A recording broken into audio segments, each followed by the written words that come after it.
தமிழக மக்கள் அனைவருக்கும் வணக்கம்.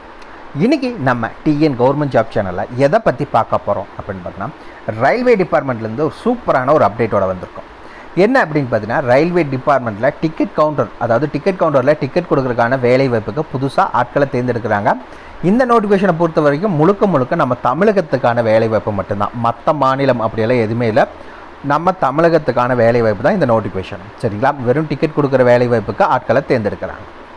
குவாலிஃபிகேஷன்ஸை பொறுத்த வரைக்கும் மினிமம் நீங்கள் 10th பாஸ் பண்ணியிருந்தால் மட்டும் போதும் இந்த வேலை வாய்ப்புக்கு நீங்கள் அப்ளை பண்ணிக்கலாம். இந்த 10th பாஸுக்கு மேலே நான் எதுவும் படிச்சிருந்தா நான் அப்ளை பண்ணக்கூடாது அப்படின்னு கேட்டிங்கன்னா அப்படியெல்லாம் எந்த பிரச்சனையும் கிடையாது. நீங்கள் 10th பாஸ் பண்ணதுக்கான அந்த ப்ரூஃபை வச்சு நீங்கள் அப்ளை பண்ணால் போதும்.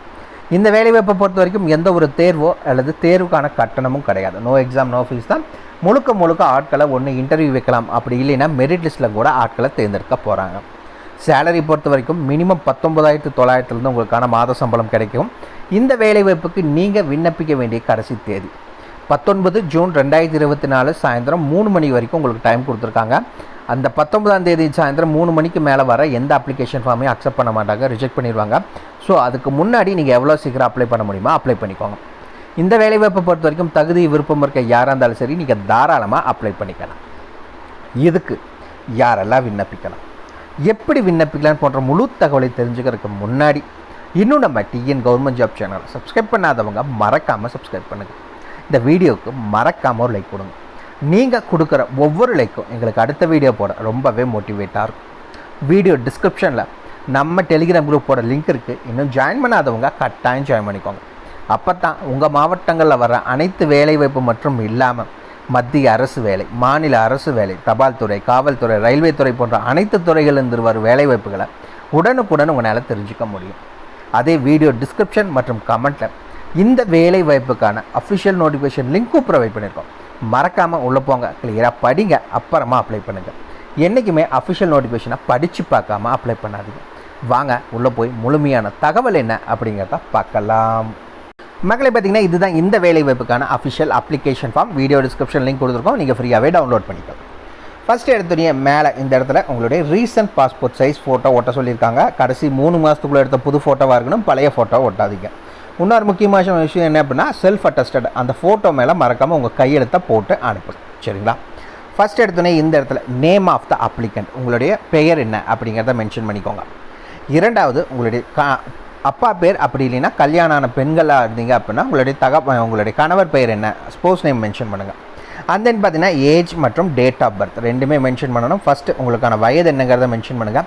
இரண்டாவது டேட் ஆஃப் பர்த், அவங்க கொடுத்துருக்க இந்த இதில் உங்களுடைய டேட் ஆஃப் பர்த் என்ன அப்படிங்கிறத மென்ஷன் பண்ணிக்கோங்க. உங்கள் 10th மார்க் ஷீட்டில் என்ன இருக்கோ அதை அப்படியே மென்ஷன் பண்ணுங்கள். அண்ட் தென் உங்களுடைய எஜுகேஷன் குவாலிஃபிகேஷன்ஸ், நீங்கள் என்ன படிச்சிருக்கீங்க அப்படிங்கிற டீட்டெயில்ஸை மென்ஷன் பண்ணுங்கள். அண்ட் தென் ஜெண்டர், மேலா ஃபீமேலா, எந்த கேட்டகிரியோ அது என்ன அப்படிங்கிற டீட்டெயில்ஸை மென்ஷன் பண்ணுங்கள். அண்ட் தென் பார்த்தீங்கன்னா ரெசிடென்ஷியல் ப்ரூஃப், டோர் நம்பர்லேருந்து பின்கோட் வரைக்கும் எல்லா டீட்டெயில்ஸும் கிளியராக மென்ஷன் பண்ணிக்கோங்க. டிஸ்ட்ரிக்ட் அண்ட் பின்கோடுக்கு தனியாக கீழே காலம் கொடுத்துருக்காங்க. மிச்சம் இருக்க டீட்டெயில்ஸை மேலே இதுக்கு ஃபுல்லாத்தையும் நீங்கள் மென்ஷன் பண்ணிக்கோங்க. அண்ட் தென் உங்களுடைய டெலிஃபோன் நம்பர் என்ன அப்படிங்கிறத கேட்டிருக்காங்க, அது என்ன அப்படிங்கிறத மென்ஷன் பண்ணுங்கள். அதுக்கு அடுத்து பார்த்தீங்கன்னா உங்களுக்கு தனித்தனியாக அஃபிஷியல் நோட்டிஃபிகேஷனை பார்க்குறப்ப தெரியும் எந்த ஜங்ஷனுக்கு நீங்கள் அப்ளை பண்ண போகிறீங்க, அதுக்கும் உங்கள் வீட்டுக்கும் எவ்வளோ தூரம் அப்படிங்கிறத நீங்கள் என்னங்கிறத மென்ஷன் பண்ணிக்கோங்க. அண்ட் தென் டிக்ளரேஷன் கொடுத்துருக்காங்க. இந்த இடத்துல உறுதிமொழியை கிளியராக படிச்சுக்கோங்க. இதில் என்ன சொல்லியிருக்காங்க அப்படின்னு படித்து பார்த்துட்டு கீழே நீங்கள் இந்த அப்ளிகேஷன் ஃபார்ம் கூட என்னென்ன டாக்குமெண்ட்ஸ் வச்சு அனுப்பணுங்கிற லிஸ்ட்டை அவங்களே கொடுத்துட்டாங்க. இந்த 8 டாக்குமெண்ட்ஸும் நீங்கள் வச்சு அனுப்பணும். கூடவே இந்த அப்ளிகேஷன் ஃபார்ம் 8+1 9 டாக்குமெண்ட்ஸை நீங்கள் வச்சு தான் சென்ட் பண்ணணும். என்னென்ன வைக்கணும் அப்படின்னு பார்த்தீங்கன்னா 10th மார்க் ஷீட் கம்பல்சரி வேணும். இரண்டாவது உங்களுக்கு ஏஜ் ப்ரூஃப், ஓகேங்களா? அதுக்கு நீங்கள் என்னென்னலாம் வைக்கலாம் அப்படின்னு பார்த்தீங்கன்னா ஆதார் கார்டு வைக்கலாம், பேன் கார்டு வைக்கலாம், இல்லைன்னா கவர்மெண்ட்டில் கொடுத்துருக்க ஏதாவது அவங்க கவர்மெண்ட்டில் கொடுத்துருக்க ப்ரூஃப் எதுலையோ ஏதாவது உங்களுடைய ஏஜ் லிமிட் இருக்குன்னா அதையும் வச்சுக்கலாம். அண்ட் தென் உங்களுடைய அட்ரஸ் ப்ரூஃப் வைக்கலாம். சரிங்களா? இந்த 3க்கும் பார்த்தீங்கன்னா செல்ஃப் அட்டஸ்டட், இந்த 3லையும் மறக்காமல் உங்கள் கையெழுத்தை போட்டுக்கோங்க. அதுக்கடுத்தது உங்களுடைய ஆதார் கார்டு வைக்க சொல்லியிருக்காங்க. அண்ட் தென் பேன் கார்டும் வைக்கணும்னு சொல்லியிருக்காங்க. ஆறாவதாக என்ன சொல்லியிருக்காங்கன்னா மெடிக்கல் சர்டிஃபிகேட் வாங்கணும். யார்கிட்ட அப்படின்னு பார்த்தா ரிஜிஸ்டர்ட் டாக்டர்கிட்ட மெடிக்கல் சர்டிஃபிகேட் வாங்கி சப்மிட் பண்ணணும் அப்படிங்கிறத சொல்லியிருக்காங்க. அதுக்கடுத்தது பார்த்தீங்கன்னா உங்களுடைய பேங்க் ஸ்டேட்மெண்ட், கடைசியாக 1 மாதத்துக்கான பேங்க் ஸ்டேட்மெண்ட் கம்பல்சரி நீங்கள் வைக்கணும். அதுக்கடுத்தது என்ன வைக்க சொல்லியிருக்காங்க அப்படின்னு பார்த்தோன்னா போலீஸ் கிளியரன்ஸ் சர்டிஃபிகேட், உங்கள் ஏரியாவில் இருக்க லோக்கல் போலீஸ் ஸ்டேஷனில் ஒரு போலீஸ் கிளியரன்ஸ் சர்டிஃபிகேட் வாங்கணும்.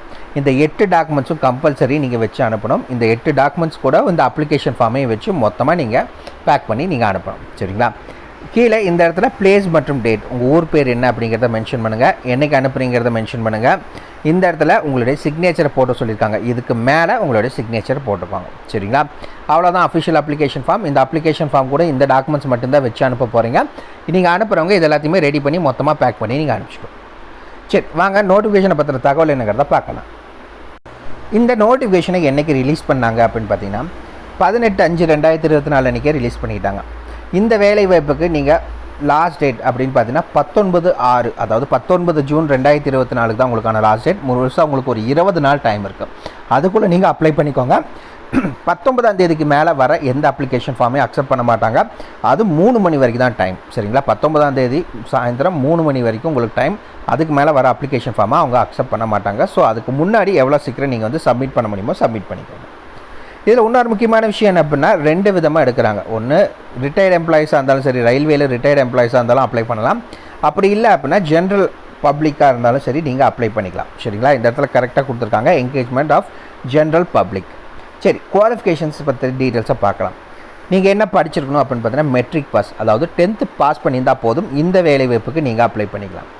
இரண்டாவது என்ன சொல்லியிருக்காங்க அப்படின்னு பார்த்தீங்கன்னா 18 வயது பூர்த்தி அடைந்தால் போதும் இந்த வேலை வாய்ப்புக்கும். மேக்ஸிமம் ஏஜ் லிமிட்டெல்லாம் இல்லை, உங்களுக்கு 18 வயசு ஆச்சு அப்படின்னா இந்த வேலை வாய்ப்புக்கு நீங்கள் அப்ளை பண்ணிக்கோங்க. இன்னொன்று என்ன சொல்லியிருக்காங்க அப்படின்னு பார்த்தீங்கன்னா அவங்க சொல்லியிருக்க ஸ்டேஷனுக்கு நீங்கள் லோக்கல் டிஸ்ட்ரிக்டாக இருக்குது அப்படின்னா நீங்கள் அப்ளை பண்ணிக்கலாம். அதாவது இப்போ எக்ஸாம்பிள் இப்போ கோயம்புத்தூர் டிஸ்ட்ரிக் அப்படின்னா அதில் நீங்கள் இப்போ பொள்ளாச்சியில் இருக்கீங்க அப்படின்னா நீங்கள் கோயம்புத்தூரில் வேலைன்னா நீங்கள் அப்ளை பண்ணிக்கலாம். சரிங்களா? அந்த மாதிரி சொல்லியிருக்காங்க. லோக்கல் டிஸ்ட்ரிக்டாக இருந்தால் நீங்கள் அப்ளை பண்ணுறதுக்கு எலிஜிபிள். சரிங்களா? என்ன வேலை வாய்ப்பு அப்படின்னு பார்த்தீங்கன்னா ஃபெசிலிட்டேட்டர், அதுக்கான வேலை வாய்ப்புக்கு தான் ஆட்களுக்கு தேர்ந்தெடுக்கிறாங்க. அப்படின்னா என்ன அப்படின்னு பார்த்தீங்கன்னா இப்போ நம்ம ரிசர்வேஷன் பண்ணியிருப்போம் ரயில்வேயில், அந்த ரிசர்வேஷன் டிக்கெட் பார்த்தீங்கன்னா கன்ஃபார்ம் ஆகிருக்காது. அந்த மாதிரி வர ஒவ்வொரு கஸ்டமர்ஸுக்கும் நீங்கள் என்ன பண்ணுவீங்கன்னா டிக்கெட் எடுத்து கொடுப்பீங்க. அதுக்கான வேலை வாய்ப்புக்கு தான் ஆட்களை தேர்ந்தெடுக்கிறாங்க. சரிங்களா? இன்னொரு விஷயம் என்ன கேட்குறாங்க அப்படின்னு பார்த்தீங்கன்னா உங்களுக்கு கம்பல்சரி ரீஜனல் லாங்குவேஜ், அதாவது தமிழ், ஏன்னா இது ஃபுல்லாக தமிழ்நாட்டுக்கு தான் எடுக்க போகிறாங்க. ஸோ ரீஜனல் லாங்குவேஜுங்கிறது கம்பல்சரி வேணும். மேலே இங்கே என்ன சொல்லியிருக்காங்கன்னா English, Hindi and regional language அப்படின்னு சொல்லியிருக்காங்க. அது இல்லாமல் தேவை கிடையாது. இங்கே என்ன கொடுத்துருக்காங்க அப்படின்னு பார்த்தீங்கன்னா ரீஜனல் லாங்குவேஜுங்கிறது எசென்ஷியல். ஸோ உங்களுக்கு கம்பல்சரி தமிழுங்கிறது கம்பல்சரி தெரிஞ்சிருக்கணும். தெரிஞ்சிருந்தால் தான் இந்த வேலை வாய்ப்புக்கு ஆட்களை தேர்ந்தெடுப்பாங்க. ஆல்ரெடி நம்ம பார்த்துட்டோம் என்ன டாக்குமெண்ட்ஸ் எல்லாம் வச்சு அனுப்பணும்னு பார்த்தீங்கன்னா சரி 10th mark sheet, age proof, address proof, Aadhaar card, PAN card, medical certificate, bank passbook, police verification certificate, இது எல்லாத்தையுமே தான் வச்சு நம்ம அனுப்ப போகிறோம். எப்படி அனுப்புறது அப்படின்னு பார்த்தீங்கன்னா ஹவு டு அப்ளை. சரிங்களா? அப்ளிகேஷன் ஃபார்ம் இந்த அஃபிஷியல் வெப்சைட்டில் நீங்கள் டவுன்லோட் பண்ணிக்கலாம்னு சொல்லியிருக்காங்க. வீடியோ டிஸ்கிரிப்ஷன் லிங்க் கொடுத்துருக்கு, நீங்கள் டவுன்லோட் பண்ணிக்கோங்க. இந்த அப்ளிகேஷன் ஃபார்ம் கூட ஆல்ரெடி பார்த்துட்டோம், என்னென்ன டாக்குமெண்ட்ஸ் எல்லாம் நீங்கள் வச்சு அனுப்ப போகிறீங்க அப்படிங்கிறது. சரிங்களா? அந்த என்ன சொல்லியிருக்காங்க அப்படின்னு பார்த்தீங்கன்னா only one application should be submitted by an applicant. நீங்கள் மல்டிபிள் அப்ளிகேஷன்ஸ் வந்து நீங்கள் சப்மிட் பண்ணீங்க, 2-3 இடத்துக்கு நீங்கள் வேலை வாய்ப்புக்கு நீங்கள் அப்ளை பண்ணுறீங்க அப்படின்னா அதை ரிஜெக்ட் பண்ணிடுவாங்க. நீங்கள் ஒரே ஒரு இதுக்கு மட்டும் நீங்கள் அப்ளை பண்ணுங்கள், வேறு எதுக்கு மாற்றி நிறைய அதுக்கெல்லாம் நீங்கள் அப்ளை பண்ணாதீங்க. சரிங்களா? சரி, எப்படி அப்ளை பண்ணுறது அப்படின்னு பார்த்தீங்கன்னா ஆல்ரெடி சொன்ன எல்லாத்தையுமே வச்சு நீங்கள் அந்த அப்ளிகேஷன் வந்து சீல் பண்ணிக்கோங்க. அதாவது ஒரு கவர்க்குள்ளே போட்டு அதை சீல் பண்ணிக்கோங்க, ஒட்டிடுங்க. ஒட்டிட்டு அதுக்கு மேலே நீங்கள் என்ன பண்ணணும் அப்படின்னு பார்த்தீங்கன்னா application for engagement as ATVM facilitator, சரிங்களா, அப்படின்னு மென்ஷன் பண்ணிவிட்டு ப்ராக்கெட்டில் ஜென்ரல் பப்ளிக்னு போட்டுக்கோங்க. அப்படின்னு போட்டு எந்த ஜங்ஷனுக்கு, அதாவது எந்த ஸ்டேஷனுக்கு ஜங்ஷனுக்கு நீங்கள் அப்ளை பண்ண போகிறீங்க அப்படிங்கிறத மென்ஷன் பண்ணணும். அதுக்கான டீட்டெயில்ஸ் இப்போ மேலே பார்க்கலாம்.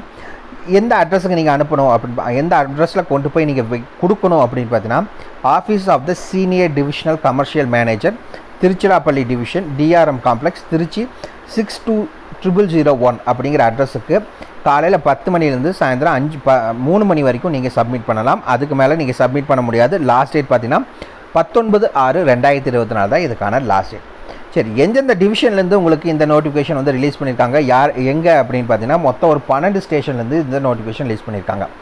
எங்கெங்கே அப்படின்னு பார்த்தீங்கன்னா திருச்சிராப்பள்ளி, தஞ்சாவூர், நிடமங்கலம், கும்பகோணம், சிதம்பரம், நாகப்பட்டினம், அரியலூர், விருதுராட்சிரம், திருப்படிப்புலியூர், விழுப்புரம், பாண்டிச்சேரி, திருவண்ணாமலைன்னு ஒரு 12 ஸ்டேஷன்லேருந்து இந்த நோட்டிஃபிகேஷன் ரிலீஸ் பண்ணியிருக்காங்க. இங்கே தான் நீங்கள் அப்ளை பண்ண போகிறீங்க. அவ்வளோதான் மக்கள். இதுக்கான ஃபுல் டீட்டெயில்ஸும் வீடியோ டிஸ்கிரிப்ஷன் லிங்க் கொடுத்துருக்க, மறக்காமல் செக் பண்ணிக்கோங்க. ஏதாவது டவுட் இருக்குன்னா கீழே கமெண்ட் பாக்ஸில் கமெண்ட் பண்ணுங்கள். உங்களை நாளைக்கு நான் வேறு ஒரு சூப்பரான வீடியோ மூலிமா சந்திக்கிறேன். மிக்க நன்றி.